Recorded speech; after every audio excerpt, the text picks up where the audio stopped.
అందరికీ నమస్కారం. దివ్య చెప్తున్న కథలకు మీకు స్వాగతం. నా ఛానల్లో కథలు మీకు నచ్చినట్లయితే తప్పకుండా నా ఛానల్ని సబ్స్క్రైబ్ చేసుకొని నన్ను ఎంకరేజ్ చేస్తారని నేను ఆశిస్తున్నాను. ఇక ఈరోజు నేను మీకు వినిపించబోతున్న కథ పేరు కామేశ్వరమ్మ కాశీయాత్ర. ఇది రచించిన వారు వాణిశ్రీ గారు. కామేశ్వరమ్మ తన ముగ్గురు కొడుకులకు ఫోన్ చేసి వచ్చే ఆదివారం అర్జెంటుగా గుంటూరు రమ్మని చెప్పింది. పెద్ద కొడుకు సుబ్బారావు ఫార్మసిస్ట్గా ఏలూరు గవర్నమెంట్ హాస్పిటల్లో పనిచేస్తున్నాడు. రెండోవాడు శంకర్ చెన్నై ఎన్నూరు అశోక లేలాండ్లో మెకానికల్ ఇంజనీర్. మూడో కొడుకు నెల్లూరు దగ్గర కృష్ణపట్నం పోర్ట్లో ఉద్యోగంలో ఉన్నాడు. ఏంటమ్మా అర్జెంటు, ఆరోగ్యం బాగలేదా అని అడిగితే ఫోన్లో చెప్పేది కాదులే, రండి చెప్తాను అంది. సంవత్సరం క్రితం ఆమె క్యాన్సర్ బారిన పడింది. కడుపు నొప్పితో బాధపడుతుంటే పక్క పోర్షన్లో అద్దెకుంటున్న అంగన్వాడీ టీచర్ సీత ఆమెను ఆసుపత్రికి తీసుకెళ్ళింది. టెస్టులు చేసి క్యాన్సర్ అని గుర్తించారు. సుబ్బారావు తల్లి ఏలూరు తీసుకువెళ్లి ఎర్లీ స్టేజ్లో బయటపడిన క్యాన్సర్కి అక్కడ గవర్నమెంట్ హాస్పిటల్లో ఆపరేషన్ చేయించాడు. కామేశ్వరమ్మ క్షేమంగా బతికి బయటపడింది. సుబ్బారావు తల్లిని తన దగ్గరే ఉండిపోమ్మన్నాడు. కామేశ్వరమ్మ వింటేనా? ముగ్గురు కొడుకులున్న ఆమె గుంటూరులో ఒంటరిగా ఉండటానికి అలవాటు పడింది. నగరం పాలెం 3 బొమ్మల సెంటర్ దగ్గర సొంత పెంకుటిల్లు ఉంది. ఒక పోర్షన్ సీతకు అద్దెకిచ్చి మరొక దానిలో తనుంటుంది. మీ ఇళ్లల్లో నాకేం తోస్తుందిరా, గుంటూరులో అంతా మన బంధువులున్నారు, మంచికి చెడుకి ఆసరాగా ఉంటారు. బంధువులేళ్లకు శుభకార్యాలకు అశుభకార్యాలకు వెళ్ళొస్తుంటేనే చుట్టరికాలు నిలబడేది అంటూ ఏవేవో కుంటి సాకులు చెప్తూ ఉంటుంది. తల్లి ఎందుకు రమ్మన్నదో, జబ్బు తిరగబెట్టిందో ఏమో అని ఆందోళన పడుతూ ముగ్గురు కొడుకులు వచ్చారు. కామేశ్వరమ్మ తన మనసులోని కోరిక బయటపెట్టింది. మీకు సొంటి శోషమ్మ తెలుసుకా? అగ్రహారంలో మా ఇంటి పక్కనే ఉండేది. 1వ క్లాస్ నుంచి నాతో పాటు చదువుకుంది. పిల్లలంతా ఎక్కడెక్కడో ఉన్నారు. ఇప్పుడు కాశీలో ఒక ఆశ్రమంలో చేరింది. చివరిదాకా అక్కడే గడుపుతుందట. కాశీలో కన్ను మూస్తే సరాసరి కైలాసానికి పోతారట కదా, అందుకు కామేశ్వరమ్మ చెప్పుకుపోతోంది. సరేనమ్మా, ఆ శేషమ్మ సంగతి ఇప్పుడు మాకెందుకు చెప్తున్నావు? మమ్మల్ని అర్జెంటుగా రమ్మన్నదెందుకు? పెద్ద కొడుకు సుబ్బారావు అసహనంతో అడిగాడు. అదేరా నేను చెప్పబోతుంది. నాకు ఆరోగ్యం అంతంత మాత్రంగానే ఉంటుంది.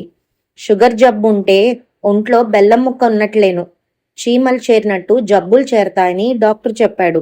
గుండెపోటు వస్తే నిమిషాల్లోనే ప్రాణం పోతుంది. అందుకే నేను కాశీకి పోయి శేషమ్మ ఉంటున్న ఆశ్రమంలో చేరతాను. చివరి రోజుల్లో ఆ కాశీ విశ్వనాథుని సేవించుకుంటాను. అక్కడే చచ్చిపోయి సరాసరి కైలాసానికి పోతాను చెప్పింది కామేశ్వరమ్మ. ఎంతో శుభవార్త విన్నట్టు మురిసిపోయారు ముగ్గురు కొడుకులు. సరేనమ్మా, నీకెట్లా సంతోషంగా ఉంటుందో అట్లాగే చెయ్యి ముక్తకంఠంతో అన్నారు. వాళ్ల ముఖాలు సంతోషంతో వెలిగిపోయాయి. తల్లి కాశీకి పోయి అక్కడే చచ్చిపోవాలని కోరుకుంటూ ఉంటే అంతకంటే ఏం కావాలి? నగరం పాలెం సెంటర్లో ఉన్న ఇల్లు తల్లి పేరుతో ఉంది. పెంకుటిల్లు పాతబడింది. దానికి ఏం విలువ లేదు, కానీ 200 గజాల స్థలానికి వాల్యూ ఉంది. హాట్ కేక్లా అమ్ముడుపోతుంది. ఇంతకాలం ఆ ఇల్లు అమ్మేద్దాం, మా దగ్గరికొచ్చి ఉండు అంటే ససేమిరా అంటోంది. ఇప్పుడిక ఈ తల్లి కాశీకి పోతే ఇల్లు అమ్మేసి ఆ డబ్బు ముగ్గురు పంచుకోవచ్చు. కాశీలో ఆశ్రమానికి నెల డబ్బులు కట్టాలి కదా. ఇంకా నాకు మందు మాకులకు డబ్బు అవసరం ఉంటుంది. కాశీలో ఉంటున్నందుకు ఆ విశ్వేశ్వరుడికి పూజలు పునస్కారాలు కళ్యాణాలు వగేరా చేయిస్తేనే కదా పుణ్యం దక్కేది.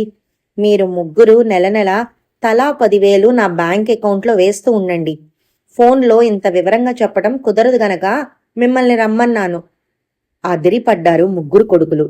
పక్కకి పోయి గుసగుసలాడుకున్నారు. ఈవిడ కాశీకి పోయి ఎంతకాలం ఉంటుందో ఆ దేవుడికి తెలియాలి. అంతకాలం డబ్బు పంపాలా? ఇదేం ఫిట్టింగ్? అమ్మా, నువ్వు ముసలమ్మవైపోయినా చింత చచ్చినా పులుపు చావనట్టు నీకు కోరికలు చావలేదు. కాశీయాత్రకి పోయి తిరిగి రావాలి గాని అక్కడ ఆశ్రమంలో చచ్చేదాకా ఉండటం ఏంటి? ఆ శేషమ్మ పుచ్చిదానిలా ఉంది. ఆమె ముసల్దే కదా, నీకేం తోడుగా ఉంటుంది? ఇక్కడైతే ఏం జరిగినా ఫోన్ చేస్తే గంటలో వచ్చి వాళ్తాం. అర్థం చేసుకో. కాశీ ఆశ్రమం ఆలోచనలు మానుకో. తల్లి మీద దాడి చేశారు కొడుకులు. కామేశ్వరమ్మ కొడుకుల మాటలు పట్టించుకొని దానిలా నిర్లక్ష్యంగా చూసింది. మీరు ఎన్నైనా చెప్పండ్రా, నేను కాశీకి పోయి ఆశ్రమంలో చేరాల్సిందే. అక్కడే చచ్చిపోయి కైలాసానికి పోవాల్సిందే. ఎవరెంత మొత్తుకున్నా తన అభిప్రాయం మారదని శషబిషలు లేకుండా కుండ బద్దలు కొట్టింది కామేశ్వరమ్మ. కాశీలో చచ్చిపోతే కైలాసానికి పోతారని నీకు చెప్పిందెవడే? ఆ నందంగాడేనా? వాణ్ణి పట్టుకొని తన్నాలి. ఆవేశపడిపోయాడు పెద్ద కొడుకు సుబ్బారావు. నందం రామశాస్త్రి సుబ్బారావుకి చిన్ననాటి స్నేహితుడు. అతను తండ్రి నుంచి వారసత్వంగా వచ్చిన పౌరహిత్యం చేస్తున్నాడు. రామశాస్త్రి నగరపాలెం వచ్చినప్పుడల్లా కామేశ్వరమ్మ ఇంటికి వచ్చి పలకరించి యోగక్షేమాలు కనుక్కుంటూ ఉంటాడని, పళ్ళు పలహారాలు ఇస్తుంటాడని మురిసిపోతూ చెప్తూ ఉంటుంది. అతడే తల్లికి ఇదంతా నూరిపోసి ఉంటాడని సుబ్బారావు అనుమానం. నాకొకరు చెప్పేదేంట్రా? టీవీల్లో స్వాములు రోజు ప్రవచనాలు చెప్తూ ఉంటేను వాళ్ళంతా తెలివి తక్కువ దద్దమ్మలా? మీకు నమ్మకాలు లేకపోతే పోనీయండి, నా నమ్మకం నాది. ఇప్పుడే కదరా అన్నారు నీకేది సంతోషం కలిగిస్తే అది చెయ్యమని. జీవిత చరమాంకం కాశీలో గడపటం, అక్కడే శివైక్యం చెందటం కంటే సంతోషం ఇంకేముంటుందిరా? డబ్బులు పంపమని అడిగానని ప్లేట్లు ఫిరాయిస్తున్నారు, ఉక్రోషంగా అంది కామేశ్వరమ్మ. కథ అడ్డం తిరిగింది. తామెంత చెప్పినా తల్లి కాశీయాత్ర మానుకోదనే విషయం వాళ్ల బుర్రలకెక్కింది. అమ్మా, నీకు సంవత్సరాల తరబడి నెల నెల 10,000 డబ్బులు పంపడం మా వల్ల కాదు. ఇంటి అద్దెలు, కరెంటు ఛార్జీలు, పిల్లల చదువులకు మాకొచ్చే జీతం బొటాబొటిగా సరిపోతుంది. పప్పులు, ఉప్పులు, నూనెలు, కూరగాయల రేట్లు ఆకాశాన్ని అంటుతున్నాయి.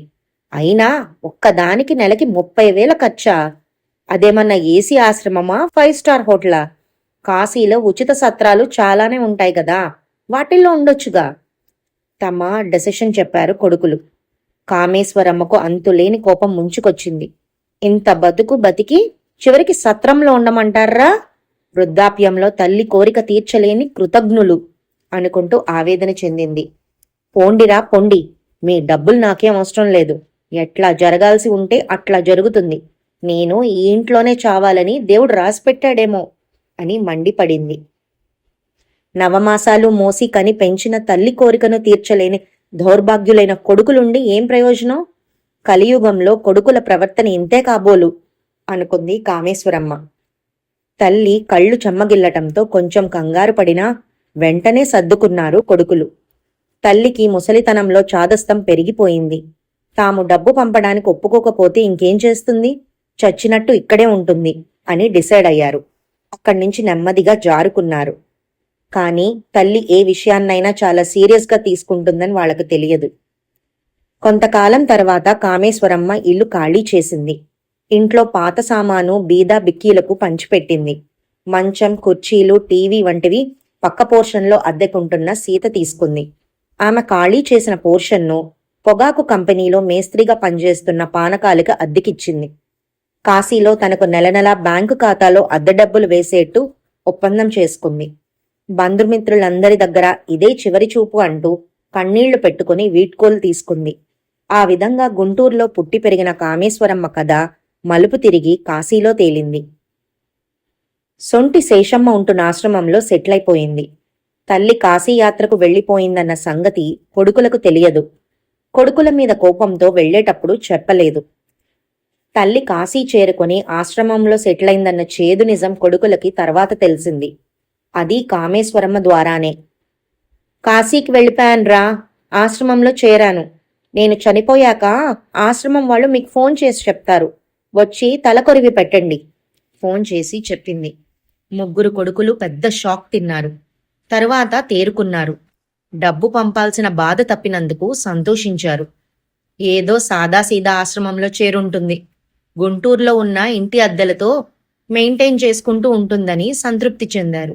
కానీ తర్వాత వాళ్లకి సెకండ్ థాట్ వచ్చింది.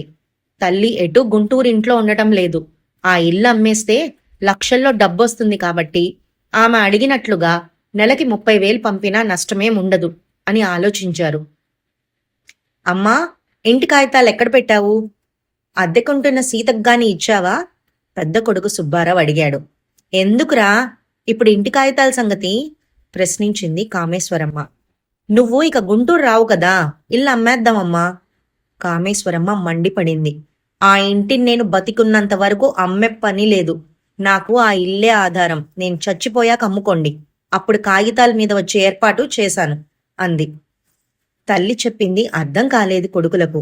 ఆమె చచ్చిపోయాక ఇంటి కాగితాలు తమ దగ్గరికి ఎక్కడి నుంచి వస్తాయి అని తలలు బాదుకున్నారు. బాదమాకులు పండి నేలరాలినట్టు సంవత్సరాలు గడిచిపోయాయి. 7 సంవత్సరాలు కామేశ్వరమ్మ కాశీ విశ్వనాథుని సేవలో తరించింది. ఒకరోజు కాశీ ఆశ్రమం నుంచి 3 కొడుకులకు ఫోన్ కాల్ వచ్చింది. మీ తల్లిగారైన కామేశ్వరమ్మ గారు శివైక్యం చెందారు. మీరు వెంటనే కాశీకి బయలుదేరండి. ఆమె భౌతిక కాయాన్ని హాస్పిటల్ మార్చురీలో భద్రపరిచాం అని. 3 కొడుకులు కాశీకి వెళ్లి తల్లికి అంత్యక్రియలు నిర్వహించారు. ఆశ్రమం వాళ్లు కామేశ్వరమ్మ బ్యాంక్ పాస్బుక్ ఇచ్చారు. అందులో గుంటూరు స్టేట్ బ్యాంక్ నుంచి నెల నెలా ఆమె ఖాతాకు అక్షరాల 40,000 జమ అవుతున్నట్టు ఎంట్రీలున్నాయి. అంతా అయోమయంలో పడ్డారు. బ్యాంకు వాళ్లు నెలకు 40,000 తల్లి అకౌంట్కి డబ్బు పంపడమేంటి? గుంటూరు వెళ్లి బ్యాంక్ మేనేజర్ని కలిశారు. కామేశ్వరమ్మ ఇంటిని తాకట్టు పెట్టింది. సీనియర్ సిటిజన్స్ కోసం ప్రవేశపెట్టిన రివర్స్ మార్ట్గేజ్ స్కీమ్ ద్వారా 50 లక్షల లోన్ తీసుకుంది. ఆ డబ్బు బ్యాంక్లోనే ఫిక్స్డ్ డిపాజిట్ చేసింది. ఆ డిపాజిట్ మీద వడ్డీ నెల నెలా ఆమె ఖాతాకు పంపుతున్నాం. ఇప్పుడు వారసులైన మీరు లోను వడ్డీ చెల్లించి ఇంటి డాక్యుమెంట్లు తీసుకోవచ్చు. లేకపోతే బ్యాంక్ ఇంటిని వేలం వేసి డబ్బు రాబట్టుకుంటుంది. బాంబు పేల్చినట్టు విషయాన్ని బయటపెట్టాడు బ్యాంక్ మేనేజర్. అతని మాటలతో అదిరిపడ్డారు 3 కొడుకులు. బిక్క చచ్చిపోయి బిగుసుకుపోయారు. వాళ్ల ముఖాల్లో కత్తి వేటుకు నెత్తురు చుక్క లేదు. పచ్చి వెలక్కాయ తిన్నట్టు గొంతులు పట్టేశాయి. నోట మాట రావడం లేదెవరికి. ఓ మై గాడ్, దేవుణ్ణి తలుచుకున్నారప్పుడు. ఈ కథ ఇక్కడితో సమాప్తం.